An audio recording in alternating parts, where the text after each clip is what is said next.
Monsieur Gosselin, c'est la mesure phare hier, évidemment, là, du budget qui a été déposé par le gouvernement est évidemment la baisse d'impôts. Là, on parle de 1 point pour dans 2 paliers là, d'impôts. Vous en pensez quoi de cette diminution-là? Parce que quand on regarde là, ce qui va nous revenir en bout de ligne, c'est pas grand-chose. Là. C'est pas grand-chose. Par contre, c'est 1% pour les 2 premiers paliers d'imposition.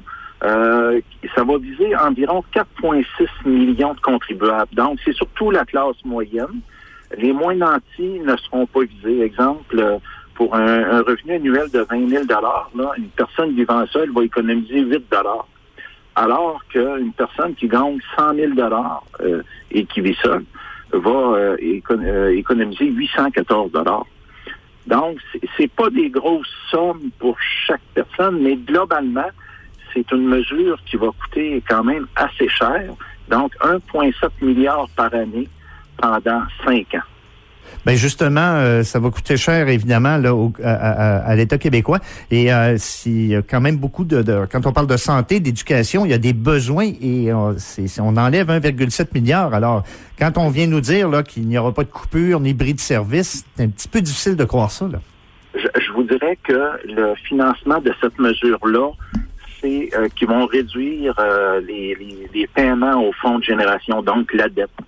Donc, les économies, les baisses d'impôts vont être financées en bout de ligne par de la dette, là, par le gouvernement.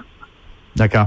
Il y a tout de même plusieurs faits saillants qui ont été retenus hier concernant la Gaspésie et les îles. Est-ce qu'il y a une mesure en particulier qui vous a étonné dans ce qui a été déposé hier? Bien, je vous dirais qu'ils ont annoncé, là, pour contribuer à la prospérité des régions, 1,4 milliard. Donc, attrait touristique, le bioalimentaire, le forestier, Internet, réseau cellulaire et aussi là les produits en demande au niveau minier. Donc, ça peut être bon pour le projet de Murdochville, exemple. D'accord. Et c'est malgré tout, on parlait, j'écoutais hier le président de l'Union des municipalités du Québec et également maire de Gaspé. Lui avait de la difficulté à trouver du positif à part justement ce point-là. Bien, je vous dirais que globalement, le budget, je lui donnerais une note de 6 sur 10.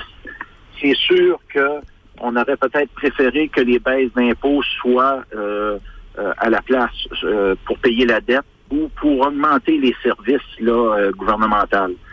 Donc, est-ce que ça peut avoir aussi un impact, cette baisse d'impôts-là, sur l'inflation? Là, ça va être à voir dans les prochains mois, là. Il y a quand même des points, là.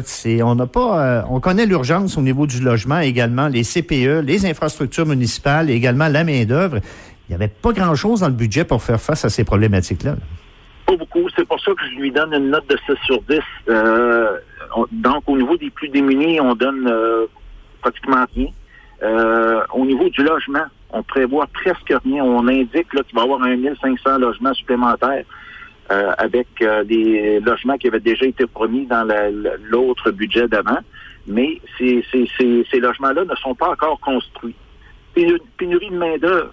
On n'a pas beaucoup de mesures là pour venir nous aider là en Gaspésie pour avoir plus d'employés. Et il y a un autre élément là au niveau de la productivité de nos entreprises, là, pas beaucoup de mesures là pour être capable d'être compétitif avec les autres provinces. Donc, en plus, au niveau de nos PME, pas beaucoup de mesures au niveau de nos PME. On s'attendait peut-être de voir des baisses d'impôts ou des congés fiscaux pour leur permettre d'avoir un petit peu d'air, parce que eux aussi là, sont sujets à l'inflation. Là. Dites-moi, M. Gosselin, vous donnez une note de 6 sur 10. Ça, c'est vraiment sur le bord de la note de passage.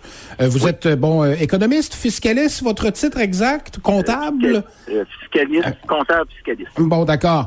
Utilisez la carte de crédit du gouvernement, autrement dit, le Fonds des générations, pour payer des baisses d'impôts. De votre point de vue de fiscaliste, justement, de comptable, vous ne devez pas trouver ça raisonnable, là. Non, c'est pas très raisonnable parce que là, on emprunte pour financer cette mesure-là. Et l'autre élément, c'est nos générations futures qui vont payer le prix. Et on sait qu'aujourd'hui, emprunter coûte beaucoup plus cher à cause des intérêts. Bien dit, bien sage également. On espère une meilleure note à un prochain budget. Oui. Merci beaucoup, M. Gosselin, d'avoir été avec nous ce matin à CHLC. Bonne journée.